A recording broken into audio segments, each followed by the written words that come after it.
ये बात है सितंबर 1770 की, जब इस प्रचारक ने प्रचार किया। तकरीबन 2 घंटों तक लगातार प्रचार कर रहे थे इस वचन के ऊपर, examine yourself whether you are in the faith, कि अपने आप को परखो कि क्या तुम विश्वास में हो या नहीं।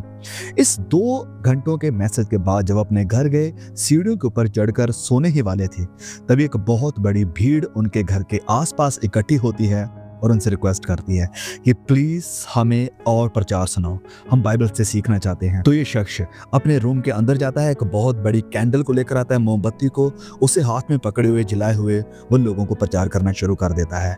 और पूरी रात जब तक वो मोमबत्ती जलती रही, ये इंसान मसीह यीशु के बारे में लोगों को सुनाता रहा।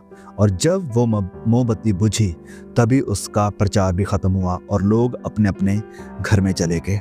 ऐसा था ये शख्स, और ये वो इंसान है जिसने अमेरिका के क्रिश्चियन इतिहास को पूरी तरह से बदल दिया। अमेरिका की पूरी हिस्ट्री ही को मैं कहूँगा बहुत ज़्यादा प्रभावित करने वाला ये शख्स था। तो यस, हम बात कर रहे हैं जॉर्ज विटफील्ड के बारे में, जिसकी बायोग्राफी जानकर अब बहुत ब्लेस होंगे, बड़े इंस्पायर होंगे, बड़े मोटिवेट भी होंगे। जितने भी प्रचारक, जितने भी प्रभु के दास इतिहास में देखने को मिले, जॉर्ज विटफील्ड के बारे में कहा जाता है कि he is the best among all, कि वो उन सब से बेस्ट थे, उत्तम थे। अब मैं चाहता हूं कि ये वो दावे हैं जो हमें लगता है कि ओ ये बड़े बोल्ड हैं, लेकिन जब मैं ऐसा कह रहा हूं तो मुझे समय दे कि आपको बता सकूं कि क्यों इसे बेस्ट कहा जाता है। जॉर्ज विटफील्ड के बारे में जब आप पढ़ेंगे, जब आप सीखेंगे, तो आपको पता चल जाएगा कि क्यों वो बाकी सबसे अलग थे। तो जॉर्ज विटफील्ड बहुत सारी बातों में हमारे लिए एक उदाहरण है, एक बहुत बड़ी एग्जाम्पल है। सबसे पहले उसके अंदर जो जीव थी, जो लगन थी सुसमाचार को फैलाने की, फिर उसकी जिंदगी में जो नम्रता और जो प्यार दिखाई देता था लोगों के प्रति और खुदा के प्रति, फिर उसका ना थकने वाला ऐसा स्वभाव और ऐसी कोशिश, ऐसा नेचर कि लोगों को, आत्माओं को जीतना है, फिर उसकी पावरफुल सामर्थी प्रीचिंग, प्रचार जो वो करता था, और फिर उसकी रेंज जिसके द्वारा वो लोगों तक पहुंच रहा था, जियोग्राफिकली भी और फिजिकली भी। वो अलग अलग जगहों में जाकर, शहरों में जाकर लोगों से मिलता था, लोगों को प्रचार करता था। कौन सी भीड़ है, कितनी भीड़ है, उसके लिए ये मायने नहीं रखती थी। और फिर अद्भुत अनुग्रह, अद्भुत ग्रेस जो खुदा ने जॉर्ज विटफील्ड की मिनिस्ट्री को दिया। तो यस, मैं ये कह सकता हूँ that there is really no one like Whitfield in the history, कि मसीह इतिहास में जॉर्ज विटफील्ड के जैसा कोई भी नहीं है। और फिर एक और बात आपको बताऊं, सिर्फ स्पिरिचुअल लेवल में ही वो बहुत ज़्यादा प्रभावित नहीं थे मसीह इतिहास को प्रभावित करने के लिए, वरन अमेरिका के इतिहास को भी। और इस समय में जब जॉर्ज विटफील्ड अपना प्रचार कर रहे थे, इस समय में अमेरिका के सबसे ज़्यादा पॉपुलर इंसान अगर कोई बन चुके थे तो वो जॉर्ज विटफील्ड ही थे। जॉर्ज विटफील्ड का जन्म होता है 1714 में इंग्लैंड के ग्लॉस्टर में, और अपने 7 भाई बहनों में से जॉर्ज विटफील्ड सबसे छोटे थे। जॉर्ज विटफील्ड जब 2 साल ही के थे तो उनके पिता की मृत्यु हो गई, तो बहुत सारी गरीबी का उन्हें सामना करना पड़ा। और सिर्फ यही नहीं, अपनी माँ की जो दूसरी शादी उसने देखी वो भी ज़्यादा सक्सेसफुल नहीं हो पाई। ऐसे क्वेश्चनेबल एनवायरनमेंट या वातावरण में जॉर्ज विटफील्ड पले और बड़े। जब 17 साल के हुए तो ऑक्सफोर्ड में वो स्टडी करने के लिए चले गए, और यहाँ पर जब उनका पहला साल खत्म हुआ तो उन्होंने एक ग्रुप को ज्वाइन किया जो कि एक रिलीजियस ग्रुप था, एक डिवोट ग्रुप था। ऐसे विद्यार्थी, ऐसे स्टूडेंट थे जो विश्वास रखने वाले थे, रिलीजियस बातों को मानने वाले थे, और उन्हीं में से एक थे चार्ल्स वेस्ली, और उनके कहने पर उन्होंने इस ग्रुप को ज्वाइन किया था। और इस ग्रुप को नॉन रिलीजियस स्टूडेंट थे, वो इसे चिढ़ाते थे, इसका मजाक बनाते थे, उसे होली ग्रुप कहकर कि ये पवित्र लोगों का एक ग्रुप है। लेकिन इस ग्रुप ने अपने आप को डिसिप्लिन किया था कि वो पवित्र रहेंगे, अपनी पवित्र जिंदगी को गुजारेंगे, और उनका ये मानना था, ये विश्वास था कि अगर ऐसी डिसिप्लिन लाइफ, ऐसी जिंदगी वो गुजारेंगे तो वो स्वर्ग जाने के लायक बन जाएंगे। ये उनके लिए रास्ता तैयार करेगा स्वर्ग जाने का।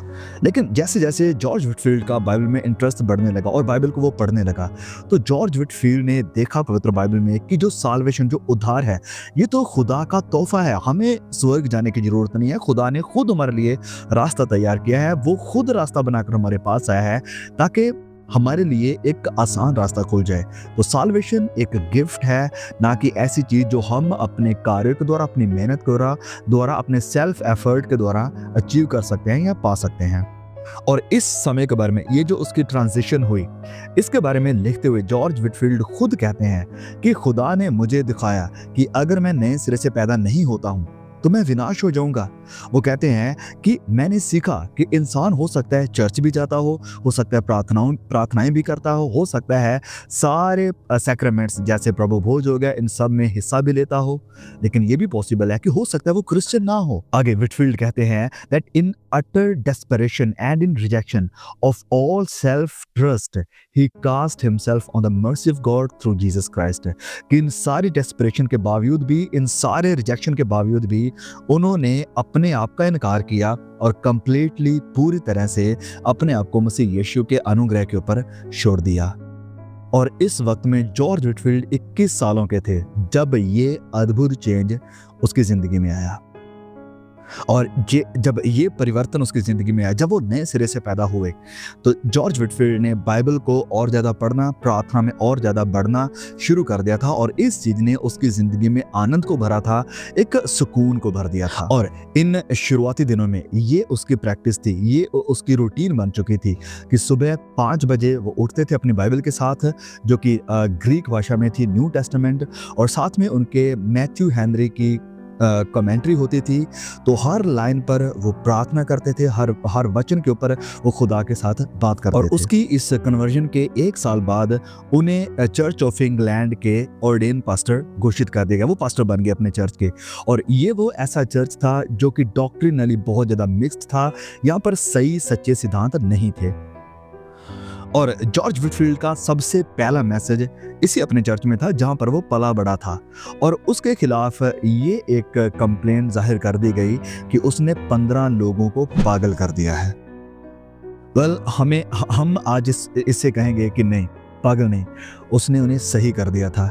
गलत रास्ते, गलत शिक्षा का, जो लोग गलत शिक्षाओं से भरे पड़े थे, उन्हें सच्ची शिक्षा पर, सच्चाई के रास्ते पर, सच्चे सुसमाचार से, सच्चे मसीह यीशु से, सच्चे पवित्र आत्मा से वाकिफ करवा दिया था। इन लोगों ने सच्चाई को जान लिया था। जो एक समय मुर्दा थे वो आज इसके पहले ही सरमन से जिंदा हो गए थे। और ये जॉर्ज विटफील्ड की सेवकाई की अब शुरुआत थी। और जैसे मैंने कहा कि ये जो इंग्लैंड का पास्टर था, मिशनरी था, उसने अमेरिका के इतिहास को बदल दिया। तो ये सब कैसे हुआ? क्योंकि वो अमेरिकन कॉलोनी जॉर्जिया के एक बहुत बड़े मिशनरी बने। तो अमेरिका में उनकी तकरीबन 7 ट्रिप्स लगे। तो जो उनकी पहली ट्रिप थी नॉर्थ अमेरिका के लिए, जब वो उसके लिए तैयारी कर रहे थे, तो शिप जो थी वो थोड़ा लेट हो गई, उसका वेट कर रहे थे। इसी वेट के दरमियान उसने लंदन में प्रचार करना शुरू कर दिया। और इतने अद्भुत तरीके से, इतनी सामर्थ्य, इतने प्रभाव से उसने प्रचार करना शुरू किया कि लोगों के लिए ये स्पष्ट था, क्लियर था कि खुदा इंग्लैंड में कुछ खास, कुछ स्पेशल कर रहे हैं। और जब जॉर्ज विटफील्ड इंग्लैंड से दूर अमेरिका के जॉर्जिया में थे, तो जॉर्ज विटफील्ड के जो सरमन थे, जो मैसेजेस थे, उन्हें इंग्लैंड में, जो पीछे इंग्लैंड में छोड़ कर आए थे, जो करके आए थे, उन सारे मैसेजेस को प्रिंट कर दिया गया था, पब्लिश कर दिया गया था और लोगों के बीच में बांटा गया था। और जब वो वापस इंग्लैंड में आते थे तो उन्होंने देखा कि उनकी पॉपुलैरिटी और दिन प्रतिदिन बढ़ चुकी थी, खत्म नहीं हुई थी, वरन उसकी एब्सेंस में बहुत सारे लोगों ने उसके बारे में जान लिया था और जो मैसेज पावरफुल तरीके से डिलीवर कर रहे हैं, जिस सच्चाई का वो प्रचार कर रहे हैं, उसे सुन लिया था। तो जॉर्ज विटफील्ड जब इंग्लैंड में आते थे या कहीं भी प्रचार करने के लिए जाते थे, तो जो चर्च बिल्डिंग होती थी वो छोटी पड़ जाती थी। इस कारण जॉर्ज विटफील्ड ने ओपन एयर प्रीचिंग करना शुरू कर दिया था। और मैं आपको एक सच्चाई और बताना चाहता हूँ कि उस वक्त इंग्लैंड में जो गरीब लोग होते थे, जो वर्किंग क्लास लोग होते थे, उनके पास चर्च जाने के लिए अलाउंस नहीं था, वो नहीं जा सकते थे, उनके पास सुसमाचार नहीं था, हाँ, और उनके पास बाइबल की नॉलेज नहीं थी, दे वर बिब्लिकली इलिटरेट। और जॉर्ज विटफील्ड को ये बहुत बुरा लगा, तो उसने 200 लोग जो कि कोल माइन में काम करने वाले थे, एक इस ग्रुप को इकट्ठा किया और उन्हें भी जाकर मसीह यीशु का प्रचार करना शुरू किया, उन्हें जाकर सुसमाचार सुनाया। और ये लोग खुश थे इस बात से कि अब वो उस यीशु को जानते हैं जो पापियों का दोस्त था, जो सारे गुनहगारों को बुलाने के लिए आया था, जो धर्मियों को नहीं वरन पापियों को पश्चाताप करने के लिए बुलाने आया था। तो जॉर्ज विटफील्ड जब इस ग्रुप को, जो कि 200 लोगों का था, जो कोयले की खदानों में काम करने वाले थे, जब इन्हें सुसमाचार सुना रहे थे, तो उसके बारे में लिखा गया है कि उनकी आंखों से आंसू आना बंद नहीं हो रहे थे और वो लोग पूरे पवित्र आत्मा की कन्विक्शन में थे। पवित्र आत्मा ने उन्हें कायल किया था और अब इन्होंने अपनी ज़िंदगी पूरी तरह से मसीह यीशु के हवाले कर दी थी। मसीह यीशु को अपनी ज़िंदगी में स्वीकार कर लिया था। और इसके बाद जॉर्ज विटफील्ड ने तकरीबन 30 ओपन एयर मीटिंग एक सप्ताह में करना शुरू कर दी। एक सप्ताह में 30 मीटिंग वो किया करते थे और मल्टीपल टाइम मतलब प्रचार वो करते थे एक दिन में। अक्सर कई बार वो प्रचार करते थे और कई बार तो जो भीड़ थी, क्राउड थी, 20 से 30 हजार लोगों की भी हो जाती थी। बेंजामिन फ्रैंकलिन, यस, ये जो आप अमेरिका के डॉलर के ऊपर देखते हैं, ये है अमेरिका के फाउंडिंग फादर। और ये बेंजामिन फ्रैंकलिन जॉर्ज विटफील्ड के अच्छे दोस्त भी थे।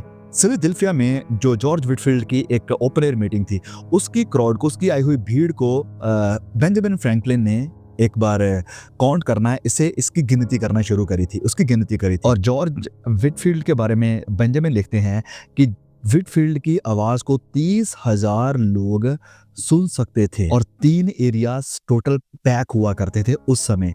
और ये एक ऐसी बड़ी संगति होती थी, ये जो आज के इलेक्ट्रिकल एम्प्लीफिकेशन या साउंड हमारे पास आए हैं, इनसे पहले ये सबसे बड़ी गैदरिंग थी कि जिसे एक इंसान अपनी ह्यूमन आवाज के द्वारा प्रचार कर रहा था। और जॉर्ज विटफील्ड अपनी खुद की सेवकाई के बारे में एक बार लिखते हुए कहते हैं that the whole world is now my parish, मतलब पूरा जो संसार है वही मेरा चर्च है, वही मेरी कलीसिया है। और जहाँ कहीं भी मेरा मास्टर, मेरे उद्धारकर्ता यीशु मुझे भेजते हैं, मैं तैयार हूँ वहाँ जाकर मसीह यीशु का अनंत काल का सुसमाचार प्रचार करने के लिए। तो बिना थके बिना रुके जॉर्ज विटफील्ड लगातार दोनों कॉन्टिनेंट्स में, इंग्लैंड में भी और अमेरिका में भी लगातार मसीह यीशु के सुसमाचार का प्रचार कर रहे थे और भीड़ों की भीड़ उनके सुसमाचार के द्वारा मसीह यीशु के पास आ रही थी। और इंग्लैंड में तो एक पूरा स्पिरिचुअल क्लाइमेट बन चुका था। उनकी ओपन एयर प्रीचिंग में ऐसे लोग आते थे जैसे सूखी बंजर जमीन पर बारिश आती है। और उसकी इस मीटिंग में कोई क्लास नहीं थी कि एक पर्टिकुलर ग्रुप ऑफ पीपल ही आ सकते, नहीं।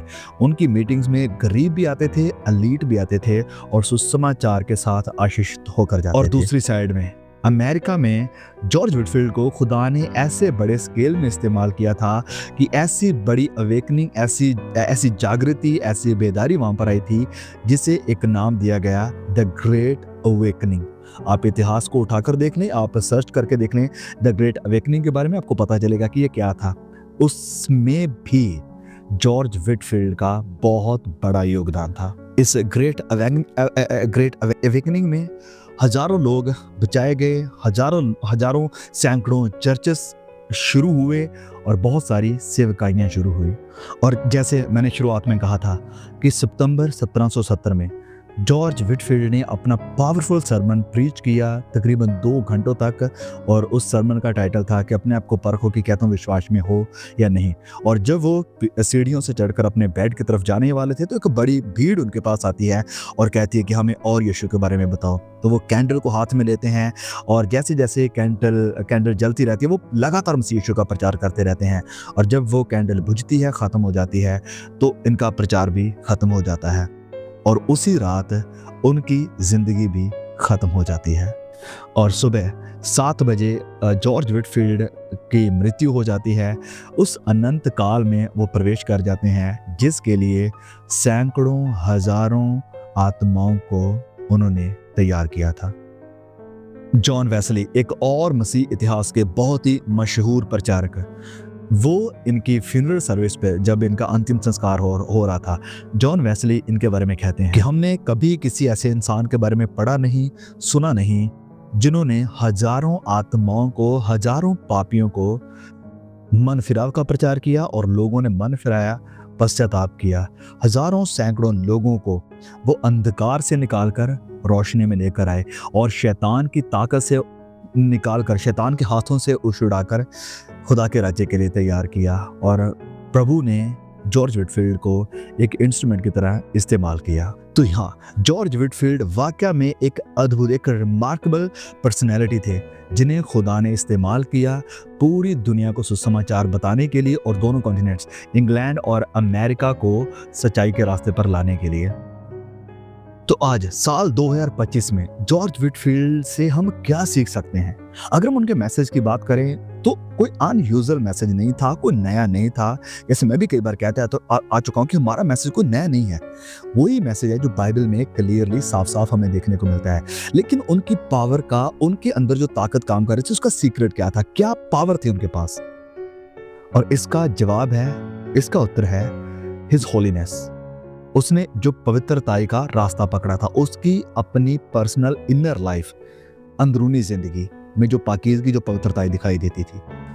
मसीह की सेवा वो संपूर्ण अपने पूरे कंप्लीट मन से कर रहे थे, आधे अधूरे मन के साथ नहीं। और परमेश्वर की महिमा ही उसका पहला और आखिरी मोटो और गोल था कि सारी महिमा परमेश्वर की, लोग बचाए जाएं परमेश्वर की महिमा के लिए, परमेश्वर के राज्य के लिए। और फिर जॉर्ज विटफील्ड की जिंदगी में जो प्यार दिखाई देता है मसीह यीशु के लिए, he had a great love for Jesus, और बहुत बड़ी झील, एक पैशन, एक लगन थी उन लोगों के लिए जो खुदा से दूर थे, खुदा को नहीं जानते थे। और मेरे प्रिय भाई और बहनों, मैं आपको और मुझे, अपने आप को भी मैं इनकरेज करना चाहता हूँ कि जो विटफील्ड का परमेश्वर है, जो विटफील्ड का मसीहा है, वही हमारा परमेश्वर है, वही हमारा मसीहा भी है। तो आइए सबसे पहले हम अपने आप को पूछें कि क्या हमारी जिंदगी में वही आग है जो विटफील्ड की जिंदगी में थी?